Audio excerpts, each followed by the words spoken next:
ladies and gentlemen. A very warm welcome to educators, parents and students as we make this very critical discussion on the importance of early detection and intervention with mental health challenges in students. The COVID-19 pandemic unleashed a tsunami of challenges for one and all. A recent Lancet study indicated 35% rise in depressive and anxiety disorders in India, as families continue to experience sense of loss, whether of a loved one, their job, financial security or any other. Pandemic is known to have impacted a significant risk of adjustment to nearly 50 crore children in India. Closure of schools, lack of outdoor activities, altered eating and sleeping habits, and lack of peer time fostered monotony, anguish, irritation, and diverse neuropsychiatric symptoms. Mental health experts continue to stress the importance of early identification in order to tackle the problem immediately and prevent it from turning into a major health and social crisis. What are these issues?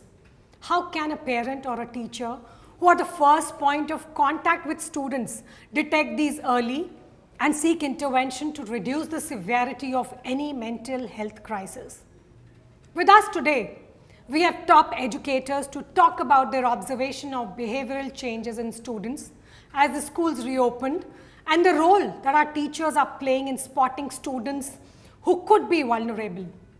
We also have a leading pediatric neurologist to talk us through signs of early detection and the importance of early intervention. I would like to welcome Dr. Pooja Grover Kapoor. She is a consultant pediatric neurologist with Paras Hospital, Gurgaon, author of multiple leading publications. She is the co-founder and director of Continua Kids, which stands for Center of Neurotherapy in Uniquely Abled Kids. Ms. Sandhya Awasthi is the director principal of Delhi Public School, Greater Noida. An educationist par excellence, she has been associated with reputed schools in India and abroad for over 25 years. Ms. Minakshi Kushwaha is principal, Birla Vidya Niketan Pushpavihar. Her contribution to teaching has been immense with 35 years of experience in this field. Before we start this discussion, I would like you to watch a small video collage that has been put together from the clippings we received from various students about post-COVID anxiety issues as they joined back school recently.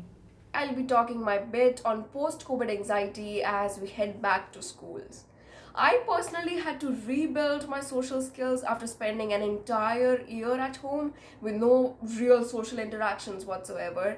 And one of the major problems I came across after returning back was facing the stage after an year of inactivity and just addressing the virtual audience and having to keep up with their expectations at the same time.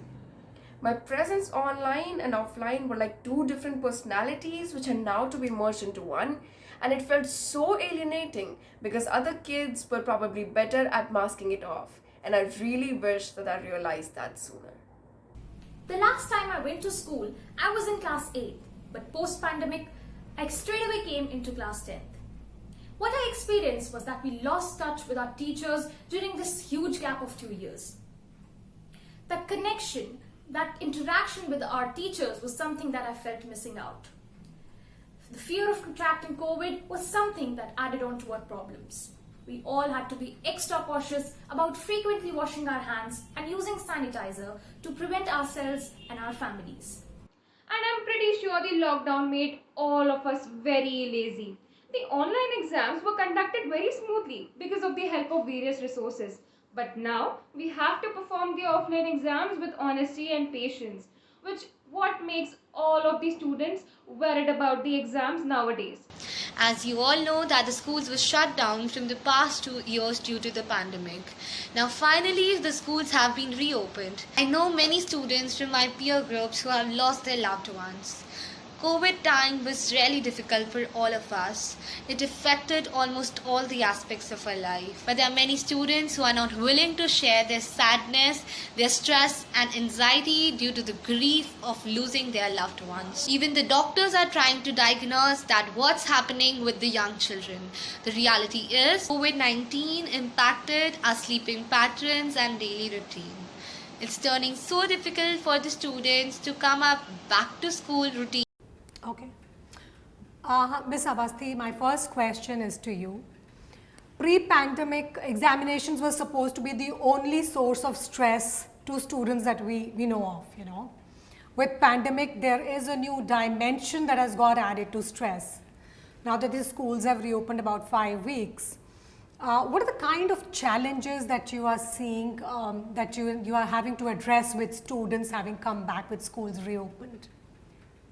The question's extremely pertinent, and so examination has been a stress, yes, but of late I think we've been even working on that. So just prior to the school opening, we did a survey with our children just to give us an idea about what is the mental state with which they are coming to school. And 40% of the children admitted that there was stress. The stress of being left out, the stress of the unknown, and 72% of the children admitted that there was a fear of academic backwardness. So that gave us a feeling that children really knew what they lost and what was there to be gained. So when they came back, broadly we have found that there are 3 kinds of stresses. That is a social stress, the fact that they were confined to small spaces during 2 years, and for young children 2 years is a lifetime. Then a lot of them also underwent trauma of either losing somebody or seeing their friends lose, or even, and there were times when we were all glued to the television. And the trauma and the stress that the world was undergoing was, the children were absorbing all of it. So, and there wasn't really anybody to speak about, because either the parents were working online or there were other kinds of stresses. So there was hardly anybody that they could speak about what they were really feeling. And then also added to the woes is a lot of economic pressure that they saw their families undergoing. True. So loss of jobs, or suddenly businesses shut down. So while the children are at home and when they observe all of this happening around them, they absorb a lot. And for the fear that they might add further distress to the adults around them, they don't speak. Right? And when they come to school, they had several ways, several platforms in which they could speak. Here, they wanted to be the calming space for everybody around them. So they absorbed a lot. So right when they come to us, in their own admission, if they're carrying so much stress, then the whole school, since we knew what's happening, we were prepared to deal with it. So whole ecosystem is one, you come, we are prepared to deal with everything that the world's gone through and what you've gone through. So that's what we are ready to do. And really compliment you on the study that you've done with your students, and you're prepared for how to deal with them, you know. And I think there has been some merit in the schools reopening, because peer-to-peer interaction and support of teachers is really helping them with a lot of socio-emotional healing that's happening. Plus, of course, as I keep reading and talking to a lot of principals, the schools have gone really easy as far as introducing academics is concerned. I think that's something that's really good that all the schools are, you know, have taken to. So, if I may add, sure. I always say that you first prepare a ecosystem and an environment where the child is at peace. Right. And the child is accepted, and the child knows that no matter whether good, bad, whatever I may do, there is a forum where it would be addressed. Absolutely. And everybody in the school system is an adult who knows how to deal with me and my problems. Once that is set, and acceptance is the byword in the school. I accept you. You're very good in studies, it's fine. You're not too good, that's fine also. You stammer, you're not very tall, but you know, there are hundreds of little issues that children struggle with.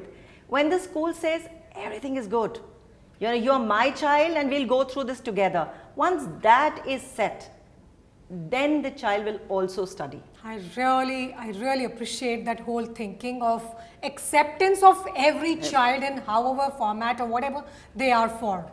Yeah, that's really nice. My next question is to you, Dr. Pooja.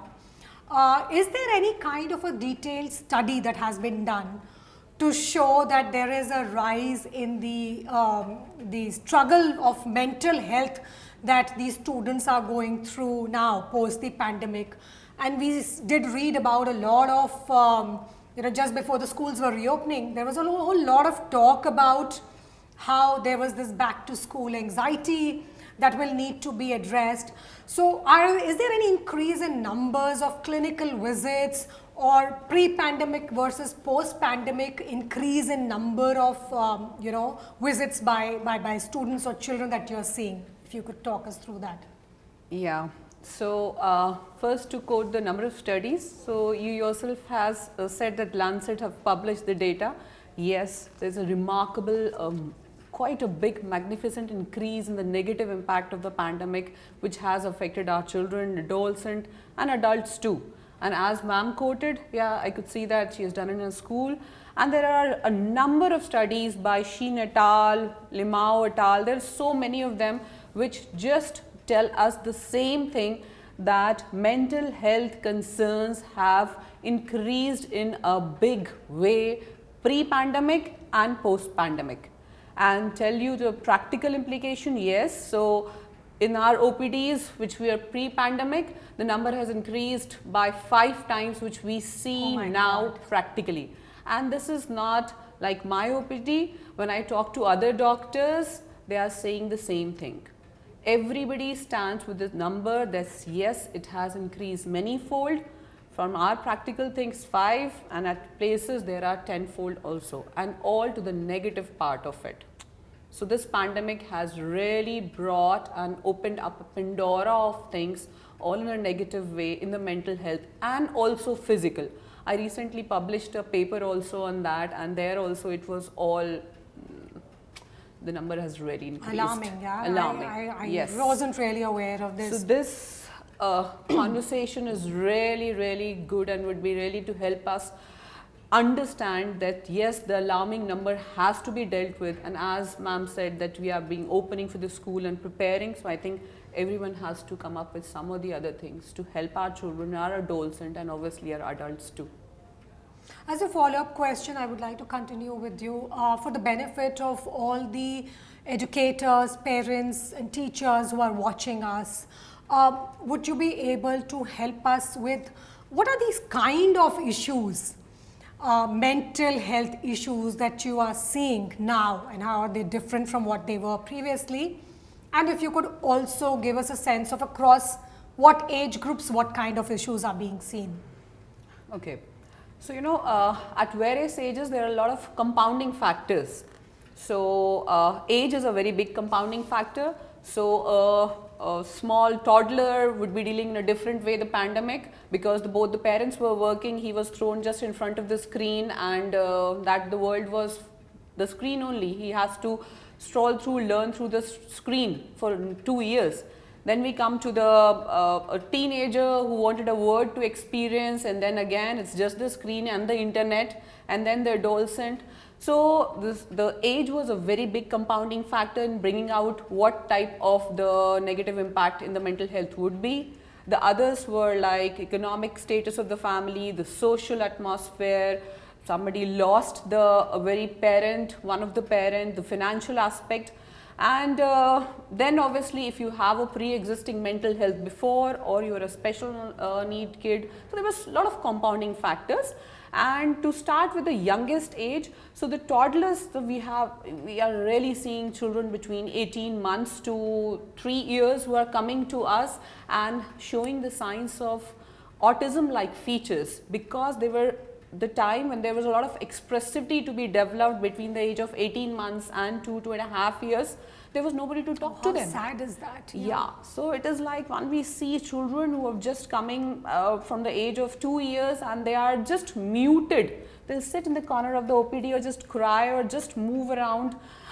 doing nothing and blabbering A, B, C, D, E, F, G, H and not talking or even recognizing the mother or the parents is like, yes, we are getting these kind of children from the age till like 3 years. And once the child goes through the school or has gone through the school and have experienced the school, or the expressivity has come in like after 5. So with these children, with the closure of the school from the last 2 years, we are seeing a lot of anxiety issue. They have become very aggressive, because you know, till 5 years you've just got the words, but still a lot of expressivity was about to come in the next coming years, and because they don't have the expressivity, they have become aggressive.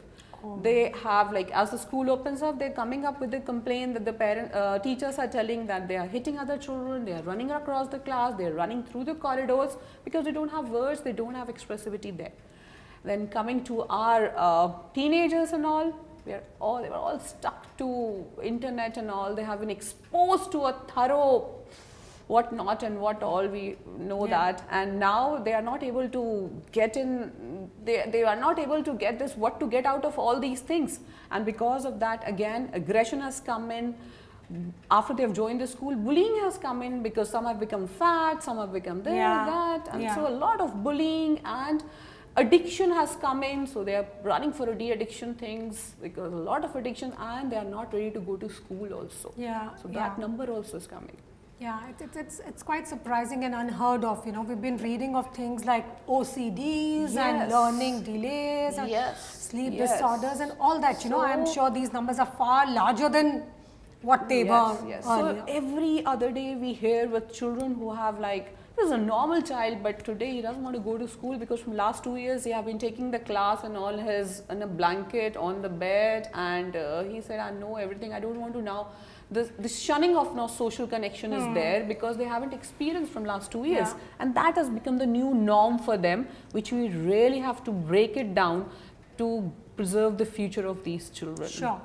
So those are definitely the red flags and all, which everybody should know about. Ms. Kushwaha, my question is to you. Teachers are known to be the closest to these students because of their day-to-day interaction with these students. Does that also mean they are possibly the ones who will be able to pick up signs of vulnerability in students, or any change in their physical or behavioral changes, subtle behavioral changes that they'll be able to pick up faster than anyone else, you know? And have teachers been given any kind of outline of systemic kind of screening that they should be able to do, or there is any kind of training that they've undergone? So how are they really going about it? Because teachers have a very critical role to play, as always, that they've done in the last 2 years as well. Yes, you know, teachers are able to kind of, notice those behavioral changes which are coming into child's daily behavior in school. But during this pandemic time, since the classes were happening online, and most of the senior children preferred to kind of, switch off their camera and attend the class, or many were not communicating anyways with the teacher on daily basis and all. But yes, there were some who were very interactive. So I would say that in spite of the whole amount of training, for teachers after the school has reopened, it's little difficult to identify those signs into all the children, because those who were not turning on their cameras, who were not speaking anyways in the online classrooms, teacher doesn't know much about them. But then, like we train our teachers regularly, and the teachers have orientation sessions, teachers have workshops, our own counselors take sessions with them to kind of help them identify. Because I believe that each teacher should be a kind of, counselor in her own way. She should understand children, and we have trained our teachers on knowing or kind of, noticing those signs in children. Nice. Like suppose the child is getting into kind of withdrawals, or, suddenly the child has become over talkative, attention seeking, and sad, gloomy. Sometimes, children answer the questions in a way that they are all directed towards some one direction. So the teachers are trained to kind of understand and think that there can be something not very nice. And then of course we have the counselors, and they report to the counselors, and then counselors talk to children in their own way. They also at times come and observe them in classes. And before we jump to a conclusion, the whole process is, done in a way that we are very sure about this change in behavior in the child. And we talk to the parents also, and sometimes, parents tell us they have also noticed things into their children. Yes. So without communicating with parents, I think it's only half of the uncooked knowledge types. True. But if the parents' observations and the teachers' observations are matching up, then we have something to get deeper into it. And most importantly, it shouldn't be that one day the child is showing their withdrawal symptoms and I conclude that there's something wrong. No, if it is repeatedly happening, Yes. So teachers are definitely trained, and they are able to understand those gaps or the developments that have happened in children, and take them forward in a better way. Nice. And to this point, teachers have truly been the unsung heroes of the pandemic. Certainly, And certainly. I think in the last 2 years, they have really gone beyond their call of duty and stood up to everything. Oh, yes. Whether it is being with the parents or the students, So I'm guessing we will continue to look up to the teachers. Lot of counseling Still? was required even for parents, Yes, Because parents suddenly didn't know how to handle their children 24/7 at home. Yes. So I will, in continuation to what she just said, that the teachers are trained. Dr. Pooja, if you could help us with that. I've heard that there are psychologists who are working in certain districts to prime teachers and authorities, to prepare them for baseline learnings, so that they understand that, for early identification, raising red flags, and early intervention to counsel the students. And in some cases, depending on how the child is in terms of maybe he needs some kind of deep therapy, the teachers are now getting trained on that as well. And such discussions are being led by psychologists and institutes like yourself. So would you like to talk to us about some of these examples of what is happening with schools where you are visiting, or also very important, since a lot of teachers must be watching us, what are the kind of red flags that teachers should look out for when they are in their class? Okay, so yes, schools are doing a great job, and seriously I'm telling you, every Saturday of ours are booked for a school because they're asking for help. Tell us what are the red flags we have to look in for, because for everyone this is a new situation. Yeah. So previously there was a 2 year of totally no connect, and then out of a sudden the school opens up and now you have to socialize. So there's like twists and turns in a child's life. And so yes, schools are really coming up and asking for help, and we've been doing like sessions regularly on weekends, weekdays also. And to get a glimpse of what are the early markers which we have to look in for. So ma'am has already said a bit of them, like if the child who was a very cheerful, chirpy boy or a girl and then suddenly becomes gloomy and is not interactive. So this sort of a sudden spurt in the change of the behavior is something which you really have to look in for. What happened basically? Then there are like, he was a very good reader and he was a topper of the college, and then like within 2 years he's gone down with the grades. So change in the grade is another one which we have to look in for. Aggression, if the child is becoming more aggressive. And the most important thing is like you have to talk to the parents. So like ask about his sleep cycle. So once an anxious person, the sleep cycle would definitely be disturbed. So ask for that, for how many hours are you sleeping? A good history is very important. Then a lot of our children have become anorexic, or they have developed bulimia. So they are overeating or they are not eating at all. So eating disorders are, children are coming up with eating disorders, sleeping disorders, lack of academic concerns, a lack of behavioral concern, and those are the signs which could lead up, or you have to find it out and look for. So those could be the early signs for your anxiety, for your depression, for your suicidal tendencies. And the next big thing is addiction from the internet. Yes. You really have to talk big things, because this is like, this appears loud to be just close the net and come to the whole world. It's not that easy for them, and this is taking a big toll on everything, their studies, their everything, their life, their physical, their mental peace. So yes, ask for the number of the hours of internet addiction they have, and if you have all these things together, definitely go and look for a psychologist too, because these are the red flags which we have to be taken care of. And since teachers are the first and the daily point of contact for students, you know, it would really be important for them to be able to identify early, intervene early, in order to be able to, for better inclusion of students in the classroom settings. Dr. Kapoor, I would have my next question again. While you did cover some part of it in terms of, you know, what parents should look out for, because there is again, health experts do say that parents, again, because students spend a lot of time at home, parents should be on the lookout of signs, early signs in their physical as well as their behavioral change, you know, which could be anxiety less, they could be stressed, etc. So in case you could list down some of these flags, red flags for the parents who are watching, very important, you know, that would really help our audience. So yeah, I think we've answered a bit of that in the previous question only. Yeah, so again, first of all, for the parents, a big take home message is give time to your children.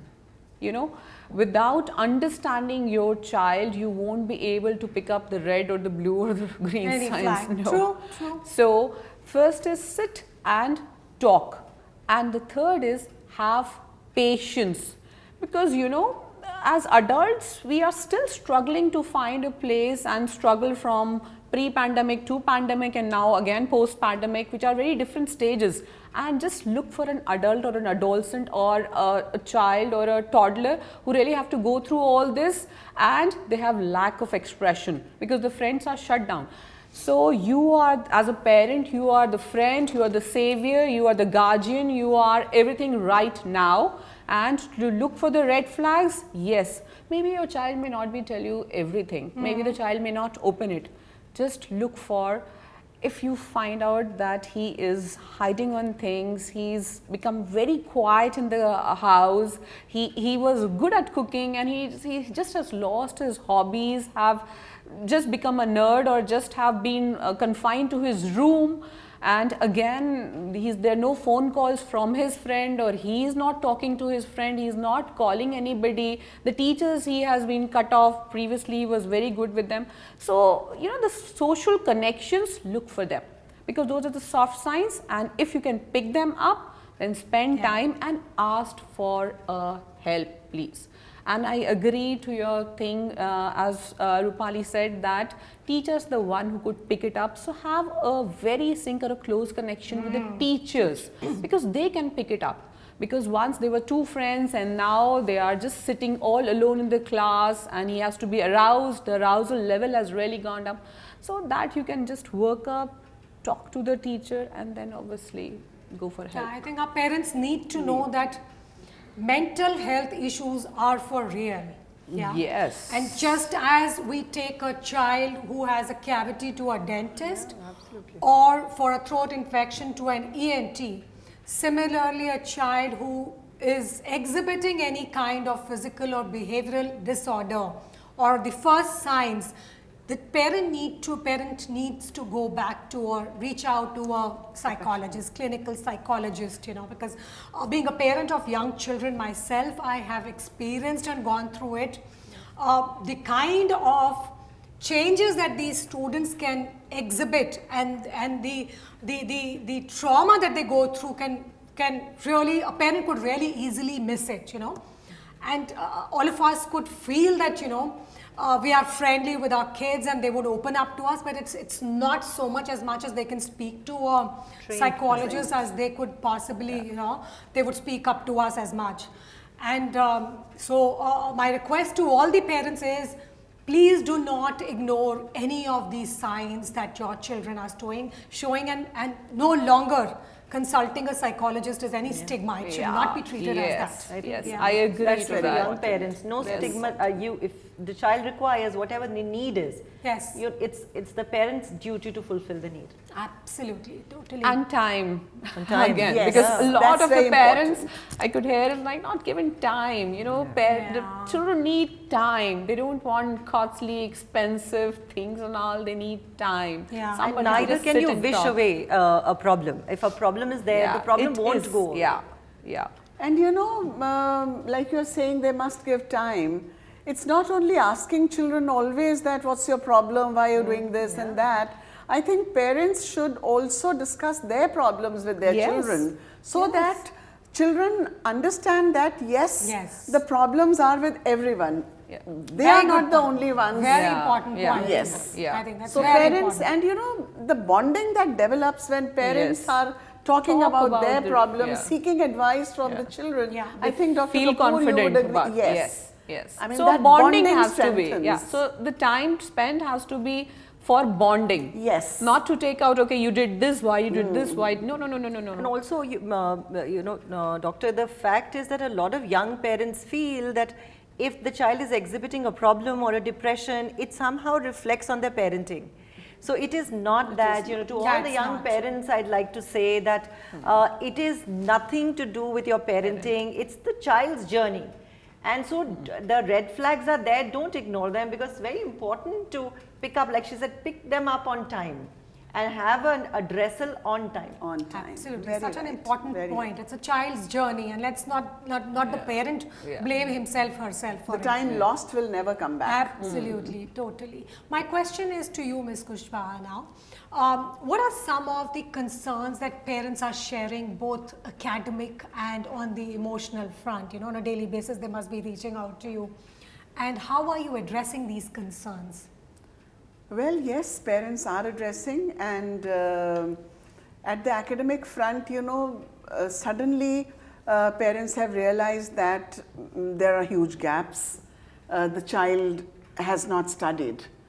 First is flat, the child has not studied, and secondly, the child could not study because there were issues at home or whatever. Yes. So at the academic front, they've realized that there are gaps, and they want us to address plug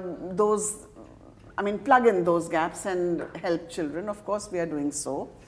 But at the same time, parents are also telling us that the child has become very aggressive.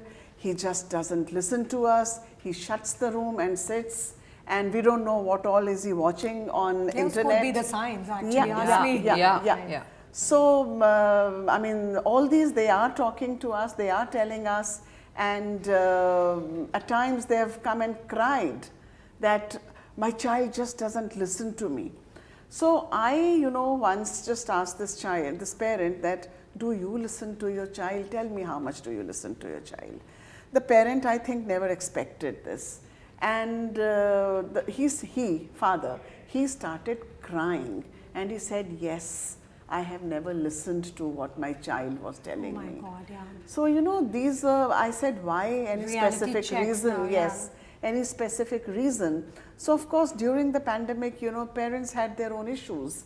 They were hard pressed, there were financial burdens, there were loss of jobs, and suddenly inside the house, there were small houses also where there's no privacy for anybody, and too many people maybe using the same washroom or the same bedroom. So there were issues, but yes, we need to address parents, which we are doing in our own way. The counselor is there, and I feel at the end of it, we have to address these issues as a family. We can't be blaming parents or the child that when there was a class happening, this child would never sit with his camera on or things like those. No, we can't sit over those times and take them, I mean, talk about them. We have to start from the scratch, True, maybe, true. and take it forward and help the child. Teachers have also had their issues. It's not that teachers had a very happy All- time. everyone. Everybody. But then it's all over, and we have to come up with a very positive mindset that yes, we shall overcome. Nice. And I think our parents also need to feel assured that the schools are doing everything, Yes. you know, whether it is the Yes. safety measures or it is the socio-emotional healing of your child, or, you know, and I think parents also need to realize, because of the tough times they've gone But through, parents have become very anxious. they don't need to pass on They- their they anxiety are, and yeah, fear yeah, to this yeah. child. This is That the could biggest be. thing that I tell my parents. Why are you showing your anxiety? Yes, Let it be. Give it. It will settle. But you know, I mean, to a very small thing, like I'll give you a very cute example. So this mother walks in and she was crying. I said, why are you crying? I mean, I was quite, you know, upset that I had to give her tissue paper and all. So she's telling me, ma'am, I'm so much disturbed. My child has to walk from the gate to the class with the bag on. So these kind of things are cropping up besides those Parents are also becoming very, oversensitive. very much, yeah. Very much. Very difficult to demarcate. Now this is oversensitivity, and this is Yes, like yes, so yes. much. But this is human Children have nature. This become is demanding. diversification. My Protecting child has their become children. very demanding. So this is another question which parents ask, why is he asking so many things, so much? But so we are counseling parents more than children now. Actually, Yeah, together we that's have exactly. to work. That's why I had this question. Because I children was are quite settling down well gradually, you know. They will. They are not taking much time to kind of come back to normalcy. Sure, But parents are taking some little more time. Mr. Awasthi, repercussion of the pandemic on the mental well-being of students we see have been mammoth, right? You think this could be a wake-up call to build mental health into the school curricula? And now that this conversation has started, you know, possibly you think could we train our teachers on identification and intervention strategies and give a momentum to this ongoing conversation that has just started? Your opinion on that? You know, this, when you're dealing with children, so they are made of several parts. So while the physical body is what, you know, we see and we respond to, the fact that their mental well-being is a large part of how the body or physiology will react to. So always it is, I'm glad that it is now coming center stage. Yes. And COVID has opened up conversations about it. But I very strongly believe that now that the children are coming back, we need to bridge. So in fact, the first month we call it the bridge month. So we're bridging the learning gaps. And we were also bridging the social emotional gaps. True. Before the children came, as I told you, we did a survey. That survey was to prepare ourselves. What is it that the children come to us with? And we realized they come to, by their own admission, they were coming with a lot of anxieties and stress and pressure. And even the anxiety of actually coming back to the school where they spent most of their childhood. So they come to us and we were prepared. So we had we started with a circle time in every class. Even the older classes had a circle time where the homeroom teacher was ready to talk to the children. Just talk, right? Don't do anything. Enable an environment where children were talking either as a whole group, or sometimes even that was a pressure. So talk with your friend, but it was all to engage the children in having a conversation. And also don't push anything under the carpet. So there have been deaths in school. We've lost, teachers have lost family. Children have lost family, so talk about it. Mourn and say that we equally bear the grief of losing. Right? So when you bring everything out, the grief, the fear, the stress, talking to your friend who you have only seen, you know, sometimes people have been transferred, they've been transferred online, right? So they don't have a peer group to talk to. In small groups, then in bigger groups, and then in a whole class approach. This is what we did. We bridged the social emotional gaps. And also we realized that if there are gaps or concerns that we see, either the parents have told us or we ourselves have seen, then we inform our counseling department, right? And we also have the counseling period in which the counselor visits. And the counselor, we've decided the counselor will not be in a room. So she's in the common areas in between period changes or break, so that visiting a counselor, giving a high five to a counselor is normal, right? So even the natural extension would be to visit my friend in her room also. Nice. So we are doing that, and also not make it so artificial that only in the homeroom or circle time we are talking about it. Yeah, not plugged. Our language or maths or science, it's all plugged in. It all enables conversations. It all enables soothing frayed nerves. So we are doing all of this. Time will tell us how well we did. No, how lovely and innovative, and I really wish, if these things continue as a part of an ongoing process, Yes. it will really help with a wider outreach with students and building long-term resilience, and could possibly be a permanent So solution. you give a tiffin to a child, and you know this is the nourishment to the child, right? But nourishing the inner self is far more important. And we should not rush to, parents versus school, school versus parent. If we find there is a problem, then we would need a receptive parent to work together. Oh, lovely. And I really wish these discussions are happening in the policy boardrooms as well, that this should be a part of the curriculum now. I'm sure it is, because we Yeah. are all a Impressive. small part of a larger whole. Absolutely. And the whole country is pulsating that these group of children are our future. And we can't have a fractured future. We have to have a whole future, Strong a future. head and heart all together, and we'll hold their hand and they will hold ours, and we will walk towards, I think, Together. Yes. Absolutely. I'll continue with you, Ms. Awasthi. Everyone is coping in their own way as far as the new normal is concerned.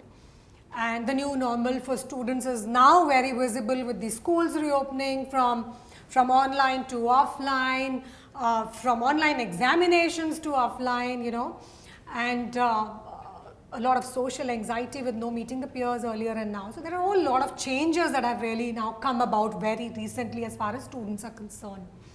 So how can we help students deal with these marked changes that are happening in these circumstances? So what is your guidance to the Like students? I have described this whole journey, right? Yes. So there are gaps and we need to fill them. So very mindfully, very slowly, and since 2 years is a huge time, as I said earlier, so we don't have to really rush into anything. So there is no a band-aid to a problem. There is a problem, and while the problem persisted for so long, similarly the solution will come if we Take time. continuously keep working. It's not that I'll have a month-long gap filling and then thereafter everything is back to normal. Sure. Everything will, the resilience of youth gives us great hope. They've come back to, I love that statement. they come back home to school, right? And school is now resounding with them. They have they've got back to the groove. They found their friends. In fact, we are very soon going to have several benches in the school where it says, I need a friend, right? So just sit there and somebody will find time to come and sit with you. And I am sure with the young people, the future is very bright, because each of us knows, when 72% children can tell me that I am afraid of the learning gap, which means that I accept there is a gap. And so I'll work towards it, and the school will work towards it, and the parents will, all three of us will work towards, there was pandemic, we survived. With no notice, we survived. Now that we know the world is going to be back to normal, I mean, there are more than enough notice and enough practice for us to go back to where we were. Absolutely, So- yeah. And I think, like you mentioned, students have shown great optimism and resilience in these challenges. And I think there's been great learning for them to quickly evolve. And if that entire study of this survey that I had taken opened my eyes, because here was young, slightly older child, very young child, all saying, if I need help, I know that you'll give it to me. How nice. And that some of them said, I would need help. So the first thing is to create a ground, a sensitive ground where you are accepted. Your, your fear, like you mentioned, your bulimia, your overeating, your sleep cycle disturbance, we'll deal with everything. Sure. As long as we tell them, Acceptance you know, is the beginning yeah, of the first step. you belong to us, and we are professionals, we have a solution, right? We'll work towards it. So I think that is what we've done, and I'm sure with that we will be successful because we love children. Before we wind up this discussion, I would like to ask your advice or tips that you would like to leave parents, teachers and students with. You know, what is it that they can do to bounce back? Yeah, and very importantly for students, they should learn to ask for help if needed as well. Over to you. Well, the advice is very simple for both parents and teachers. Have patience, first of all, have patience and understand your children.